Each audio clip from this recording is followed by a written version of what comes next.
এলা পচা মাছগুলো কি করে খাবি? আল্লাহ রে আল্লাহ, এই ছুরির রুচি মনে হয় বৃক্ষর জন্ম নিচ্ছে, বুঝছেন? আসসালামু আলাইকুম এভরিওয়ান, সবাই কেমন আছেন? আশা করি সবাই ভালো আছেন। আপনাদের দোয়া, আপনাদের নাদিয়া আপু অনেক অনেক ভালো আছে।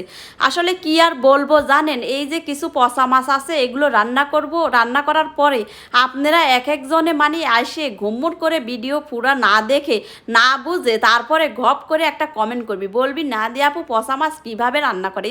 এই সেরির মুখে মনে হয় রুচি এক্কেরে চলে গেছে, এই জন্য পচা মাছগুলো খাচ্ছে। তো যাই হোক, যে কথা সেই কাজ। আমি তো এই যে সকাল সকাল ঘুম থেকে উঠে হাঁস মুরগি ছেড়ে দিলাম।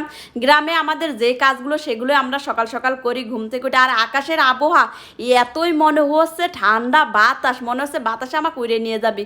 সকাল সকাল তো এদিকে আমি পেঁয়াজ নিয়ে নিলাম, পেঁয়াজ লাড়া দিব। পচা মাছ দিয়ে কিন্তু পেঁয়াজ লাড়া খাইতে সেই স্বাদ লাগে। তো যাই হোক, এখানে এই যে মাছগুলো দেখতেছেন এগুলো কিন্তু অনেকটা নষ্ট হয়ে গেছে, মানে একদম নরম হয়ে গেলে যে মাছটা পচে যায় সেটা কিন্তু আমি নিয়ে নিলাম, বুঝছেন? এখানে কাঁঠালের বিচিগুলো আমি ঘাটি খাওয়ার জন্য নিছি। ওরে আল্লাহ, আমার ছাগল এসে করছে তুই একা একা খাবি, আমি কি করব, আমি আগে খাইয়ে নি তোর আগে। তো যাই হোক, আমি যা নেওয়া নিয়েছি, তারপর ছাগল খাইলো।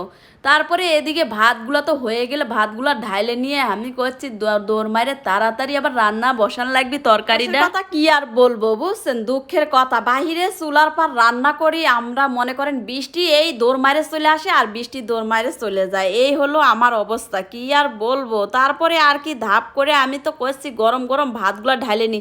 আর এই ভাত ঢালা নিয়ে আপনাদের অনেক অনেক কথা, তো যাই হোক সেটাও আজকে বলে দিব। এই ভাতগুলো আমরা ঢাইলে নিই কারণ আমরা সকালে রান্না করে সারাদিন আমাদের খাওয়া লাগে, এই ভাতগুলো নষ্ট হয়ে যায়, বুঝছেন, পাতিলের মধ্যে থাকলে।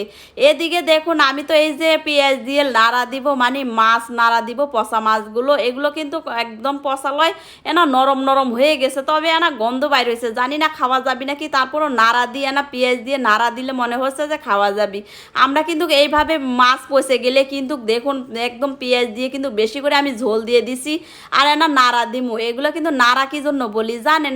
হয়তো বলবেন যে নাদিয়া আপু পেঁয়াজ দিয়ে নাড়া আবার কেমনে দেয়। এই যে পেঁয়াজ বেশি করে দিয়ে ঝোল দিয়ে খালি ঘাটির লাগান, খালি নাড়া দিবেন, ইনকা নাইরে নাইরে নাইরে নাইরে নাইরে নাইরে তারপরে এগুলাকে একেবারে ভাজা ভাজা করে ফেলাবো। এই যে দেখুন, দেখছেন ঝোলগুলো একবারে শুকায় আমি কিন্তু একেবারে নাইরে নাইরে ভাজা ভাজা সময় কিন্তু আপু ভাইয়ারা মাছ যখন বাজার থেকে নিয়ে আসবেন দেখবেন একেবারে পচে গেছে, তখন কিন্তু এইভাবে আপনারা চাইলে কিন্তু পেঁয়াজ দিয়ে নাড়া দিয়ে খাবার পারেন। এত দামি মাছ কি ফালে দেওয়া যায় কন? তো নাদিয়া আপুর মতো বুদ্ধি মাথায় আনবেন, কাজে লাগাবেন, দেখবেন পেঁয়াজ দিয়ে এইভাবে মাছ নাড়া দিলে আপনি 2 প্লেট ভাত খাবেন অনাহাসে। এদিকে তো আমার ভাই কামত যাবি, তার জন্য টিফিন কাটিতে ভাতগুলো বাইরে নিলাম, দেখতেই পাইলেন।